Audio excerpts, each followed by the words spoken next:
Well, hi, my name is Henry Jennings, and I'm a senior market analyst and portfolio manager at Marcus Today, which is a financial newsletter based in Australia. And I'm very honored to be able to present to iMart in October.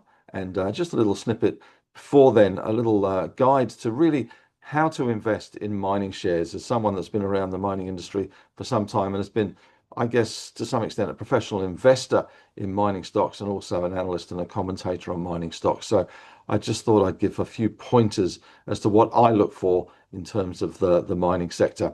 I guess the first question that people ask is why invest in the mining sector? And I think it's important to bear in mind that the mining sector, resources generally, are probably more speculative than investing in, say, Commonwealth Bank or an industrial company or even a technology company, because really and truly, resource stocks do go through cycles and they are prone to big cycle swings. And sometimes some metals are very much in focus and other times they go very much out of focus. I'm thinking back to the days of the lithium boom, which went very cold after the boom with all the supply that came on stream. So it's important to remember that there are probably more speculative and more cyclical than your average industrial or bank or technology stock. So I think that's important to know. And also, I think it's also worth pointing out that mining stocks, especially smaller mining stocks, explorers and wannabe producers, etc., are also quite capital hungry. And there's nothing wrong with that. There's nothing wrong with mining companies raising money because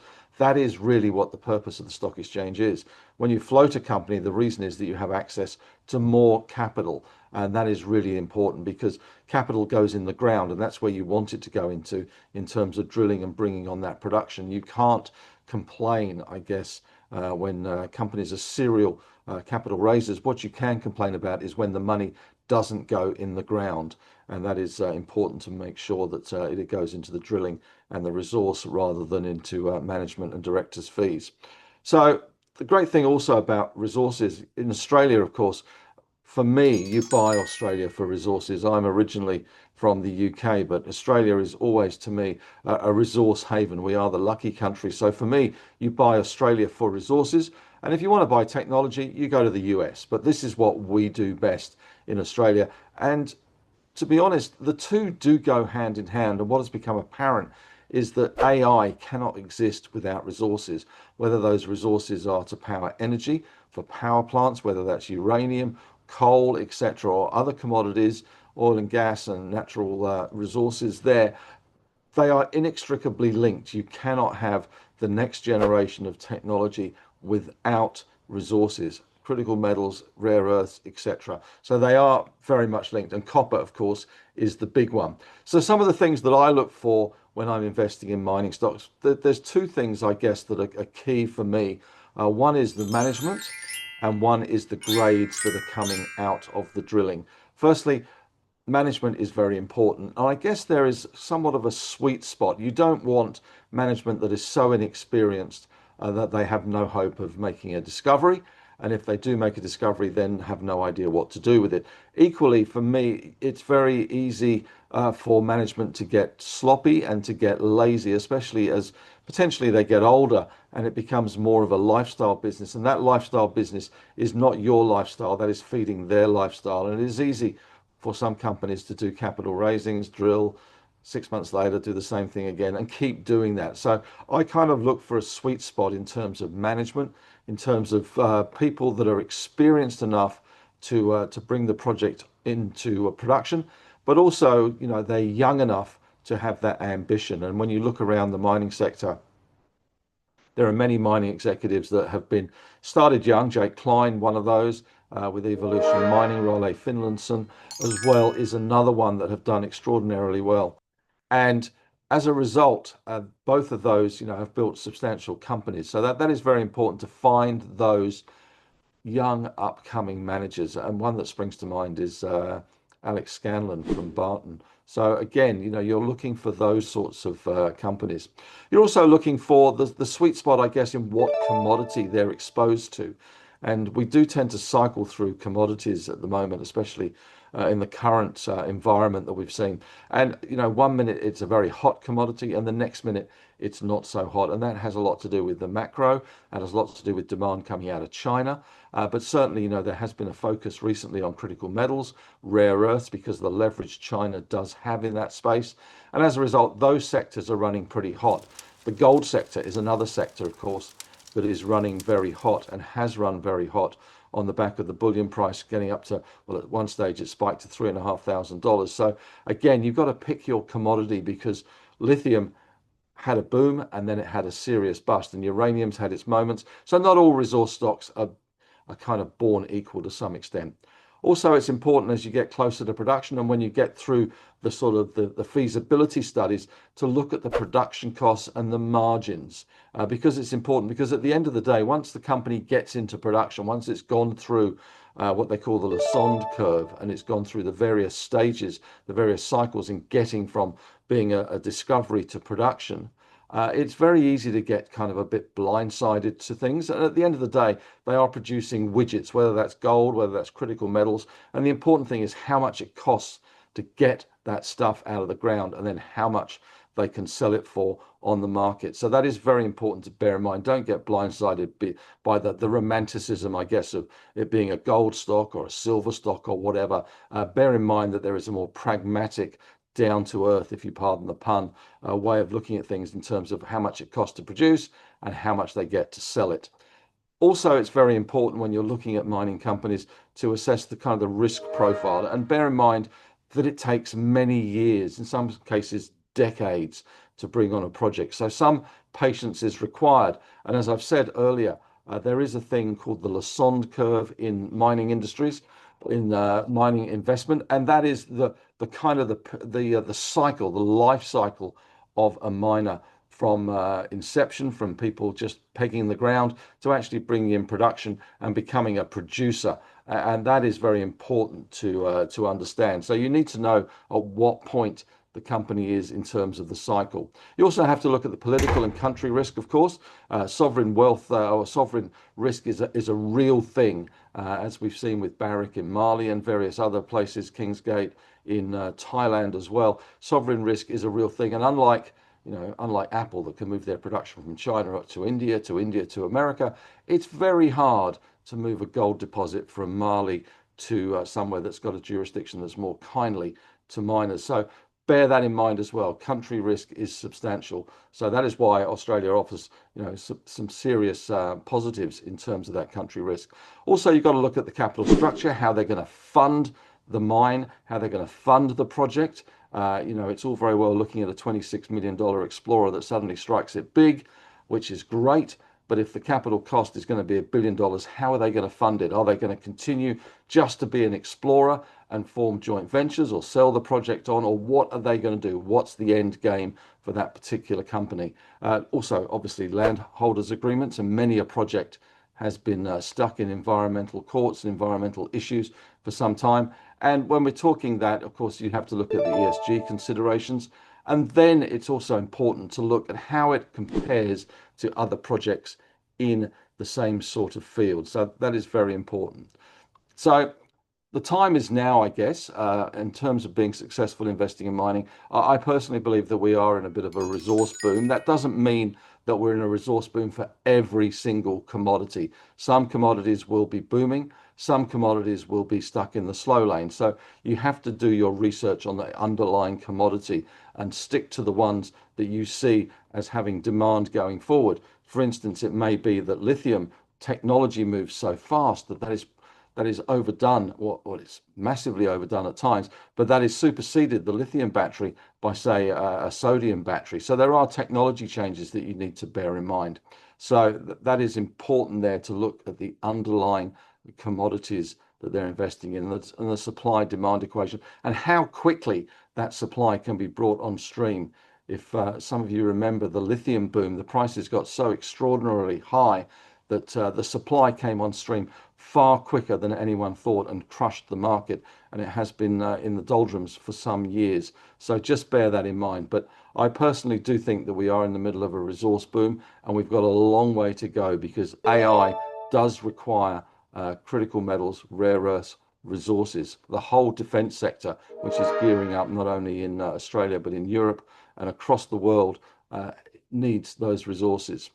So some of the tips and tricks to manage your mining investments. Well, I guess the best tip is be nice to your driller, because if you're close to the guy that's doing the drilling, then you're going to get the first look at those results. Of course, that is insider trading, but it does mean that you really have to concentrate and know the companies and try and get a feel for when the results are going to be out, when those assays are going to come through. And you do, in some respects, have to kiss a lot of frogs. Now, the good thing is there are a lot of frogs to kiss. And there are also an awful lot of conferences, and especially resource conferences, where many, many companies present. And certainly one of the tips I would say is go along to as many of these as you can, especially if you're starting out. Many of them are free and just require registration, which is fantastic.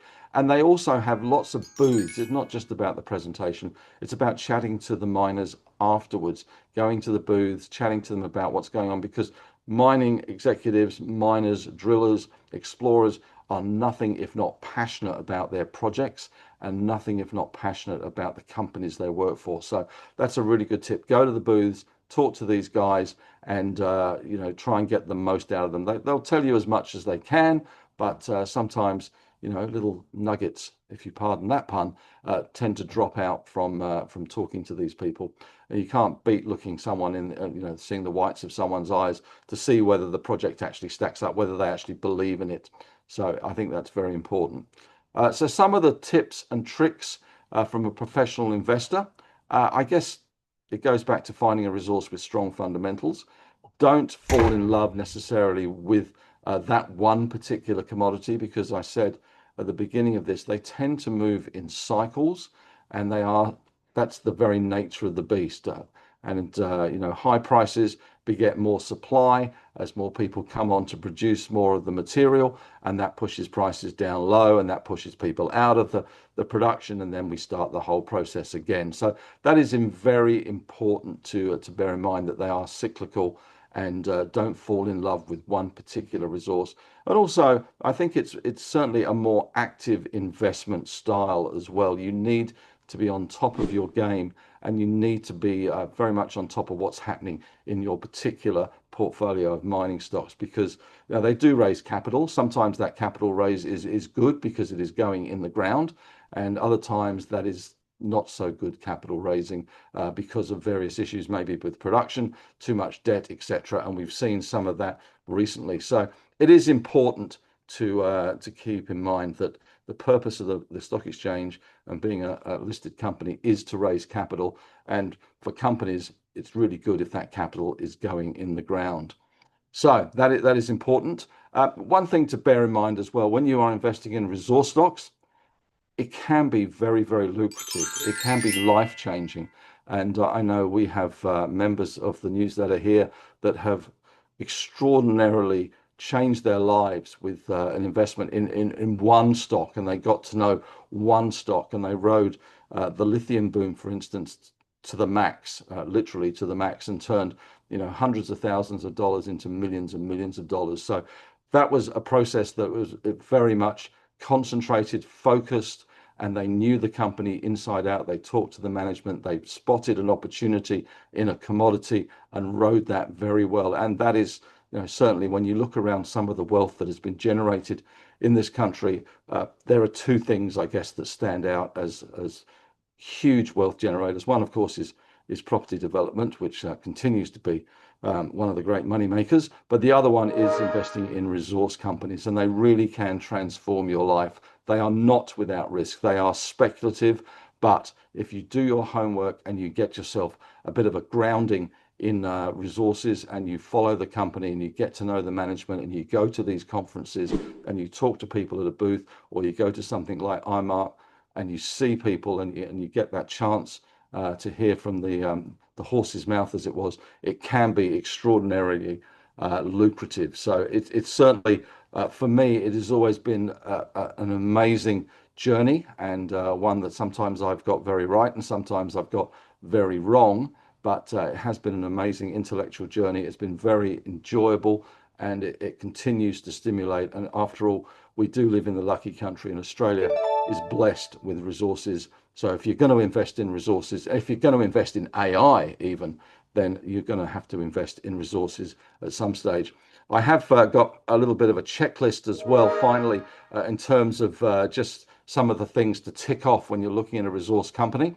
And some of the factors I look for, just a bit of a summary, is the commodity outlook. Is the demand growing? Prices set to be strong? There's no point in buying into a resource company where the commodity itself is down on its knees, because you might have a long wait. There's also the resource quality and reserves, and look to educate yourself in how to read a drilling report, because not all drill results and not all assay results are the same, and there can be a lot of deception, shall we say, at times that goes into some of these drill reports. So just be careful out there as well. Also look at the costs and the margins, and the important thing, the all-in sustaining cost. That is always very important to see what sort of margins the company has in terms of their production profile, what stage they're at, whether they're an exploration company, development, production. Obviously, the further they get down that Lassonde curve, the less risk there is. However, that also means there's less reward as well. And sometimes a company will struggle to go from being an explorer to a developer to a producer. They are different skill sets. Also, finally, I look at the jurisdiction you're in, also the management. Are they capable of delivering the project on time and on budget? Have they done it before? Has the company got the financial strength, cash reserves, the debt profile to get the project into production?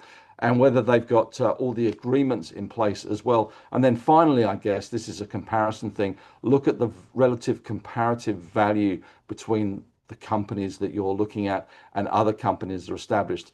In investing, it is all about comparison. You're trying to compare an orange with an orange. There's no point in valuing Evolution on the same basis as you would Commonwealth Bank, or valuing a small gold explorer on the same basis that you would have on WiseTech in the tech space, for instance. So compare oranges with oranges, look for the value, look for the comparative value. Enjoy your journey with resource investing. It is a fruitful one, that is for sure, and also intellectually stimulating and very challenging and very enjoyable. So thanks very much for sparing me the time today. If you enjoyed this presentation, don't miss the chance to hear from Henry Jennings live at Mines and Money at IMARC this October at ICC Sydney, where he'll be hosting an exclusive Q&A session.